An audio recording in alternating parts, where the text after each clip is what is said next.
حقوق العباد میں حق تلفی سے ہمیں اور آپ کو بچنا چاہیے، حقوق العباد میں حق تلفی سے ہمیں اور آپ کو اجتناب کرنا چاہیے، کیونکہ حقوق العباد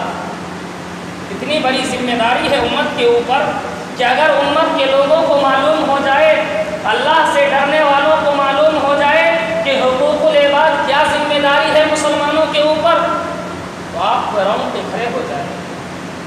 یقین مانیے اگر حقوق العباد کی حق تلفی آپ کو معلوم ہو جائے گا تو آنکھوں سے آنسو کے لہر جاری ہو جائے گی۔ حاضرین گرامی، آپ کو وہ حدیث یاد ہوگا اور آپ نے بارہا خطبوں میں سنا ہوگا، صحیح مسلم کی روایت ہے۔ دیکھیے نیکی کی حفاظت امت مسلمہ کے اوپر بہت بڑی ذمہ داری ہے، اور اسی طرح خاص کر کے ہمیں اور آپ کو حقوق العباد میں حق تلفی سے بچنا چاہیے، لوگوں کا حق مارنے سے ہمیں اور آپ کو بچنا چاہیے، لوگوں کو برا بھلا کہنے سے ہمیں اور آپ کو بچنا چاہیے، لوگوں کی برائی دوسرے کے پاس افشا کرنے سے ہمیں اور آپ کو بچنا چاہیے۔ اگر ان چیزوں سے ہم نہیں بچتے ہیں، ان چیزوں سے ہم اپنی زبان کی حفاظت نہیں کرتے ہیں، تو یقین مانیے آپ بھی ایسے لوگوں میں شمار ہوں گے جس کو پیارے نبی نے مسلم شریف کی لمبی حدیث میں ان کا تذکرہ کیا ہے۔ اللہ کے پیارے نبی صحابہ کے ساتھ بیٹھے ہوئے، غور کیجئے، پیارے نبی صحابہ کے ساتھ ایک مجلس میں بیٹھے ہوئے تھے۔ مسلم شریف کی حدیث ہے، حضرت ابو ہریرہ حدیث کے راوی ہیں، بیان کرتے ہیں کہ اللہ کے پیارے نبی سے صحابہ سے سوال کرتے ہیں۔ پیارے نبی نے ایک مرتبہ صحابہ سے پوچھا، اتدرون ما المفلس، کہ اے میرے صحابی، اے میرے ساتھی، تم جانتے ہو مفلس کون ہے؟ مفلس کون ہے؟ صحابہ نے کہا، قالوا المفلس فینا من لا درہم لہ ولا متاع۔ اللہ کے پیارے نبی نے سوال کیا تھا صحابی سے کہ صحابی تم جانتے ہو فقیر کون ہے، مفلس کون ہے؟ صحابی اور رسول نے کہا کہ اللہ کے نبی مجھے معلوم ہے جس کے پاس روپیہ پیسہ نہ ہو، درہم و دینار نہ ہو، کوئی مال و متاع نہ ہو، سمجھ لیجئے کہ وہ مفلس ہے۔ پیارے نبی نے کیا جواب دیا؟ اللہ کے پیارے نبی نے کہا کہ نہیں، فقالوا ان المفلس من امتی فیاتی یوم القیامہ بصیام وصلاۃ وزکاۃ فیاتی قد شتم هذا وقذف هذا واکل مال هذا وسفك دم هذا وضرب هذا فیؤتى هذا من حسناته وهذا من حسناته۔ حاضرین گرامی ذرا غور کیجئے، اللہ کے نبی کے صحابہ نے کہا کہ اللہ کے نبی مجھے معلوم ہے کہ مفلس کون ہے؟ جس کے پاس روپیے پیسے نہ ہو، درہم و دینار نہ ہو، جس کے پاس مال و متاع نہ ہو، سمجھ لیجئے کہ وہ مفلس ہے۔ پیارے نبی نے کہا کہ نہیں، اس امت کا، امت محمدیہ کا مفلس وہ شخص ہوگا، امت محمدیہ کا فقیر وہ شخص ہوگا جو قیامت کے دن رب کے بارگاہ میں اس حال میں آئے گا کہ اس نے رمضان کے پورے روزے بھی رکھے ہوں، فرائض پوری نماز کی پابندی کے ساتھ نماز بھی ادا کیا ہوگا، فرائض زکوٰۃ بھی ادا کیا ہوگا، لیکن غور کیجئے آپ اس مفلس میں شمار تو نہ ہو جائیں گے۔ اسی لیے ہر آدمی کو میں تدبیر کے ساتھ یہ بات کہنا چاہتا ہوں کہ نیک عمل کرنے کے بعد اپنی نیکی کو ضائع مت کیجیے، اور امت محمدیہ کے اس مفلس شخص میں اپنا نام شمار مت کیجیے، بلکہ اپنی نیکیوں کی حفاظت کیجیے اور پیارے نبی کی اس حدیث کو ہمیشہ ذہن میں رکھ کے اور کوئی بھی عمل کرتے وقت اس حدیث کو مد نظر رکھتے ہوئے آپ کرتے رہیے، کیونکہ پیارے نبی نے کہا تھا کہ میری اس امت کا مفلس وہ ہوگا جو رب کے بارگاہ میں قیامت کے دن اس حال میں آئے گا کہ اس کے پاس روزہ بھی ہوگا، اس کے پاس صیام بھی ہوگا، اس کے پاس نماز بھی ہوگا، اس کے پاس زکوٰۃ بھی ہوگا، لیکن پیارے نبی نے کہا فیاتی قد شتم ھذا، لیکن اس نے کسی کا حق مارا ہوگا، کسی کا حق تلفی کیا ہوگا۔ اللہ کے پیارے نبی نے کہا کسی کو گالی دیا ہوگا، کسی کو ناحق ظلم کیا ہوگا، کسی کو مارا ہوگا۔ پیارے نبی نے پھر کہا فَيُؤْتَى هَذَا مِنْ حَسَنَاتِهِ وَهَذَا مِنْ حَسَنَاتِهِ، پھر اس کی نیکی کو، اس نمازی آدمی کی، اس روزے دار کی نیکی کو لے کر اس نے جس پر ظلم کیا ہوگا اس کو دے دیا جائے گا، جس کو مارا ہوگا اس کو دے دیا جائے گا، جس کو گالی دی ہوگی اس کو دے دیا جائے گا۔ دیکھیے کتنے بڑے متقی کا حال یہ ہے اس امت کے۔ حاضرین گرامی، اسی لیے نیکی کرنا بہت بڑی بات نہیں ہے۔ میں نے خطبہ مسنہ کے شروع میں کہا تھا کہ نیکی کرنے والے آپ کو بہت سارے انسان مل جائیں گے، نیکی کرنے والے بہت سارے مسلمان مل جائیں گے، لیکن نیکی کا حفاظت کرنے والا آپ کو بہت کم لوگ ملیں گے۔ معاشرے میں جب باریک بینی سے آپ نظر دورائیں گے اور جائزہ لیں گے تو آپ کو معلوم ہوگا کہ امت کے ایسے ایسے افراد کے اندر آپ کو برائیاں نظر آئے گی، یہ برائیاں جو نیکیوں کو ختم کر دیتی ہیں۔ اسی لیے حاضرین گرامی، پیارے نبی کو اس حدیث کو مد نظر رکھتے ہوئے اپنی نیکی کو قیامت کے دن بٹوانے والوں میں سے شمار نہ ہو جائیں، بلکہ حفاظت کیجیے، نہیں تو آپ کی نیکی کو تمام لوگوں میں بانٹ دیا جائے گا۔ جس کو آپ نے برائی کی ہوگی، کسی کا حق مارا ہوگا، کسی کو گالی دیا ہوگا، تمام لوگوں پر آپ کی نیکی بانٹ دی جائے گی۔ اگر آپ کی نیکی ختم ہو گئی لیکن دوسرے کا حق اگر باقی رہ گیا تو پیارے نبی نے کہا کہ اس کا حق لے کر ثم طرحت، اس کا حق لے کر اس کو ڈال دیا جائے گا، فطرح علیہ فی النار، پھر اس کو جہنم میں ڈال دیا۔ دیکھ لیجیے، اگر آپ کی نماز کام آتی تو آپ جنتی ہوتے، اگر آپ کا روزہ وہاں کام آتا تو آپ جنتی ہوتے، اگر آپ کا زکوٰۃ دینا قابل قبول ہوتا تو آپ جنتی ہوتے۔ دنیا کے اندر آپ نے دعا بھی نہیں کیا لیکن دوسرے کا حق آپ نے مارا، دنیا کے اندر آپ نے قبولیت کی دعا نہ کی لیکن آپ نے دوسرے کو گالی دی، دنیا کے اندر آپ نے قبولیت کی دعا نہ کی لیکن آپ نے کسی کا حق مارا، کسی کے ساتھ ظلم و زیادتی کی، آپ نے حقوق العباد کی پرواہ نہ کی، اس کے نتیجے میں آپ کو قیامت کے دن یہ دن دیکھنا نہ پڑ جائے۔ اسی لیے ہمیں اور آپ کو چاہیے کہ ہم نے اس مبارک مہینے میں بہت ساری نیکی اپنے کھاتے میں جمع کر لی لیکن اس کی حفاظت کیجیے۔ حاضرین گرامی، حفاظت کرنا ایک بہت بڑی بات ہے۔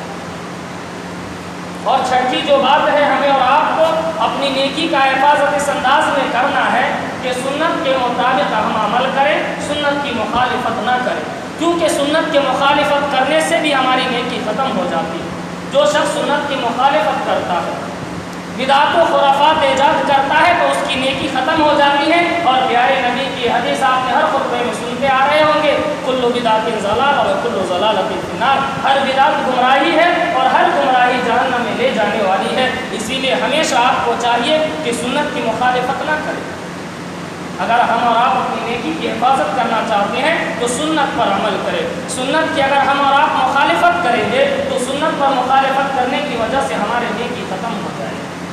ساتویں جو چیز ہے ہمیں اور آپ کو نیکی کا حفاظت کرنے کا، وہ ہم اور آپ اچھی لوگوں کی صحبت اختیار کریں، نیک لوگوں کی صحبت اختیار کریں، برے لوگوں کی برائی سے بچیں اور انہیں نیکی کا حکم دیں۔ یہ ہمیں اور آپ کو نیکی کی حفاظت کرنے کا بہترین طریقہ ہے۔ تو حاضرین گرامی، نیکی کر لینا یہ کمال کی بات نہیں ہے، نیکی کر لینا یہ کامیاب لوگوں کی پہچان نہیں ہے، بلکہ اس نیکی کا حفاظت کرنا ہماری اور آپ کی ذمہ داری ہے۔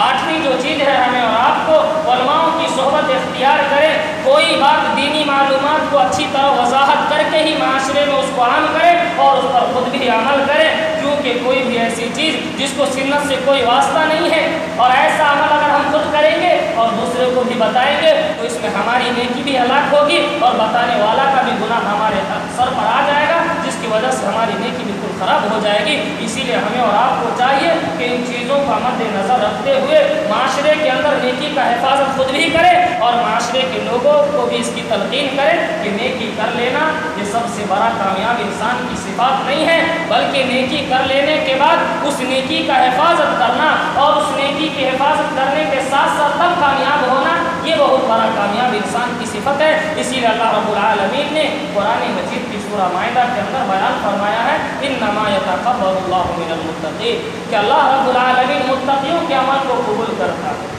فاحش لوگوں کی، جھوٹے لوگوں کے عمل اللہ رب العالمین کے پاس کوئی حیثیت نہیں رکھتا ہے۔ اسی لیے عبادت کرنے کے ساتھ ساتھ ان تمام چیزوں کا خیال رکھتے ہوئے تمام چیز پر عمل کیجیے، کیونکہ اس سے پہلے جو ہمارے اسلاف گزرے ہیں انہوں نے بھی اللہ سے ڈرا اور ڈرنے کے ساتھ ساتھ جو بھی نیک عمل کی اس نیکی کے ساتھ ساتھ نصف سال تک، 6 ماہ تک ہمارے اسلاف یہ دعا کرتے تھے کہ اللہ رب العالمین ہماری اس نیکی کو قبول فرمائے۔ ہم بھی اور آپ بھی دعا کیجیے اللہ رب العالمین سے کہ بار الہ العالمین اس ماہ مبارک جو رمضان مبارک کا مہینہ گزرا ہے، رب العالمین اس میں جو بھی ہم نے چھوٹی بڑی نیکی کی ہے اللہ رب العالمین تمام چھوٹی بڑی نیکیوں کو اللہ قبول عطا فرما۔ اے اللہ ہماری تمام لفظوں کو اللہ معاف عطا فرما، اے اللہ ہماری صیام کو قبول فرما، اے اللہ ہمارے قیام اللیل کو اللہ قبول عطا فرما، اے اللہ ہمارے تمام مسلمانوں کی پریشانی کو دور عطا فرما، اے اللہ یہ آسمانی وبائی بیماری کو اللہ رب العالمین